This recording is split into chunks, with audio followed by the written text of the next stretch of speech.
Assam, Kerala, Puducherry assembly ఎన్నికల polling కొనసాగుతోంది. ఉదయం 7 గంటలకు ప్రారంభమైన ఈ పోలింగ్ సాయంత్రం 6 గంటల వరకు కొనసాగనుంది.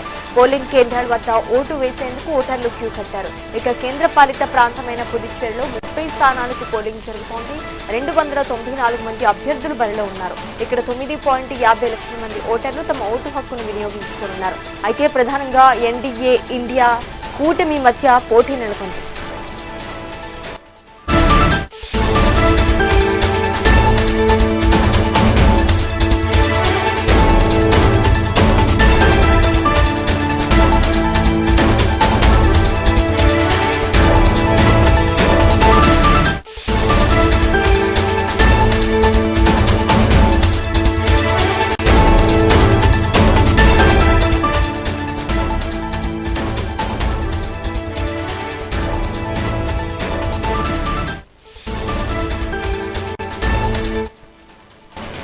అసోం, కేరళ, పుదుచ్చేరి అసెంబ్లీ ఎన్నికల పోలింగ్ కొనసాగుతోంది. ఉదయం 7 గంటలకు ప్రారంభమైన ఈ పోలింగ్ సాయంత్రం 6 గంటల వరకు కొనసాగనుంది. పోలింగ్ కేంద్రాల వద్ద ఓటు వేసేందుకు ఓటర్లు క్యూ కట్టారు. ఇక కేంద్రపాలిత ప్రాంతమైన పుదుచ్చేరిలో 30 స్థానాలకు పోలింగ్ జరుగుతోంది.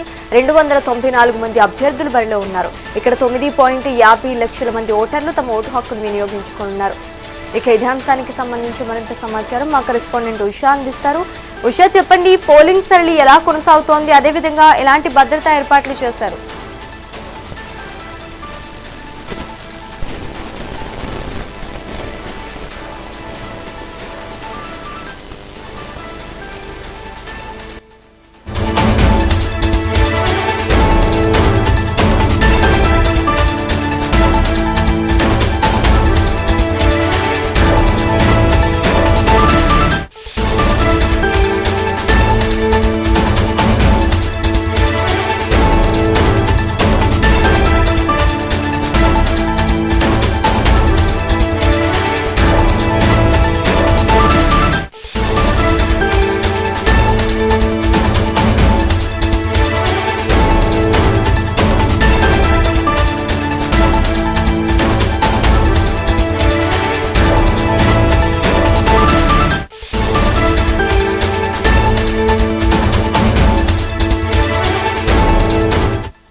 అసోం, కేరళ, పుదుచ్చేరి అసెంబ్లీ ఎన్నికల పోలింగ్ కొనసాగుతోంది. ఉదయం 7 గంటలకు ప్రారంభమైన ఈ పోలింగ్ సాయంత్రం 6 గంటల వరకు కొనసాగనుంది. పోలింగ్ కేంద్రాల వద్ద ఓటు వేసేందుకు ఓటర్లు క్యూ కట్టారు. ఇక ఇదే అంశానికి సంబంధించి మరింత సమాచారం మా కరెస్పాండెంట్ ఉషా అందిస్తారు. ఉషా, చెప్పండి, పోలింగ్ సరళి ఎలా కొనసాగుతోంది, అదేవిధంగా ఎలాంటి భద్రతా ఏర్పాట్లు చేశారు? శ్రీజ, అస్సాం, కేరళ, పుదుచ్చేరి అసెంబ్లీ ఎన్నికల పోలింగ్ అయితే ప్రారంభమైంది. ఉదయం 7 గంటల నుంచి కూడా ప్రారంభమైంది పోలింగ్.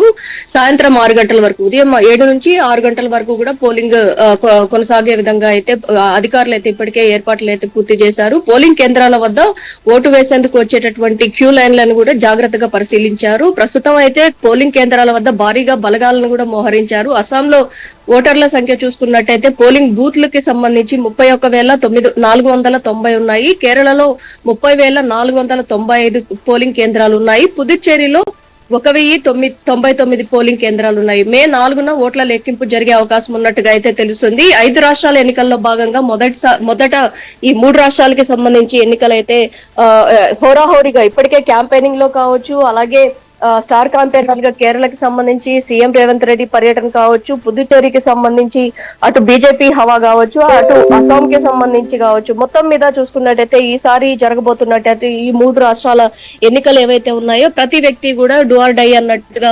జరుగుతున్నటువంటి ఎన్నికలుగానే చెప్పుకోవచ్చు. అస్సాంలో దాదాపుగా కూడా 126 అసెంబ్లీ స్థానాలు ఉండగా ఈ అసెంబ్లీ స్థానాలకు దాదాపు 722 మంది అభ్యర్థులు భవితవ్యాన్ని పరిశీలించేటట్టుగా అయితే తెలుస్తుంది. 2.9 కోట్ల మంది ఓటర్లు ఇప్పటికే తేల్చున్నారు భవితవ్యాన్ని. మొత్తం అభ్యర్థుల్లో కేవలం 59 మంది మాత్రమే మహిళలు ఉండటం గమనార్హం. మొత్తం మీద కాంగ్రెస్ పార్టీ అత్యధికంగా 99 స్థానాల్లో ఉండగా బీజేపీ 90 స్థానాల్లో అభ్యర్థులను నిలబెట్టారు. ఈ ఎన్నికల్లో మొత్తం 2.5 కోట్ల మంది ఓటర్లు తమ ఓట్లు హక్కులను వినియోగించుకోవడానికి అయితే సంసిద్ధమైనట్టుగా అయితే తెలుస్తుంది. వారిలో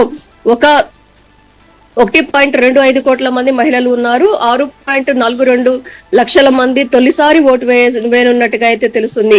ఇక కేరళ విషయానికి వస్తే అసెంబ్లీ ఎన్నికల పోలింగ్ ప్రారంభమైంది. మొత్తం 140 స్థానాలు, 883 మంది అభ్యర్థులు పోటీ చేస్తున్నారు. మొత్తం 2,71,000 కోట్ల మంది ఓటర్లు ఉండగా 30,495 పోలింగ్ కేంద్రాలను అయితే ఏర్పాటు చేశారు. ఇందులో 1.32 కోట్ల మంది పురుషులు, అలాగే 1.39 కోట్ల మంది మహిళలు ఉన్నారు. 273 మంది ట్రాన్స్జెండర్లు కూడా ఉన్నారు. అటు దాదాపుగా కూడా 2.42 లక్షల మందికి పైగా విదేశీ ఓటర్లు కూడా ఇక్కడ సెటిలర్స్ ఏదైతే విదేశీ ఓటర్లు కూడా ఉన్నారు.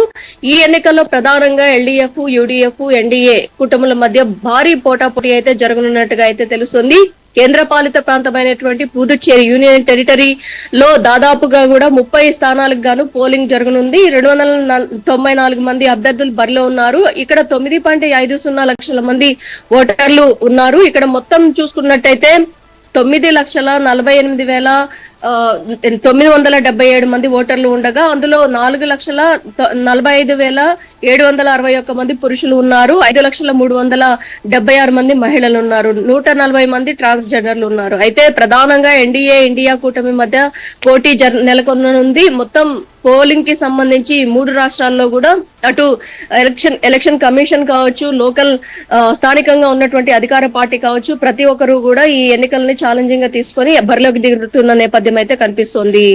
శ్రీజ, ఉషా, అదే విధంగా ఇక ఎన్ని స్థానాలకి పోలింగ్ జరుగుతోంది, ఏ ఏ పార్టీల మధ్య పోటీ ఉందంటారు? ప్రధానంగా ఈ 3 రాష్ట్రాలని చూసుకున్నట్టయితే అస్సాం, కేరళ, పుదుచ్చేరి 3 రాష్ట్రాల్లో కూడా బీజేపీకే హవా ఎక్కువగా ఉన్నట్టుగా అయితే మనకు సర్వేలు కూడా ఇప్పటి వరకు కూడా సర్వేలు తేల్చినటువంటి అంశాలను కూడా మనం చూసుకోవచ్చు. ఇక కేరళ విషయానికి వస్తే కేరళలో వామపక్ష ధోరణి ఎక్కువగా ఉండేటటువంటి ప్రాంతము. ఇక్కడ కూడా దాదాపుగా కూడా ఏదైతే బీజేపీ జెండా ఎగరవేయాలి అన్న కృత నిశ్చయంతో ఉంది కాబట్టి చూడాలి.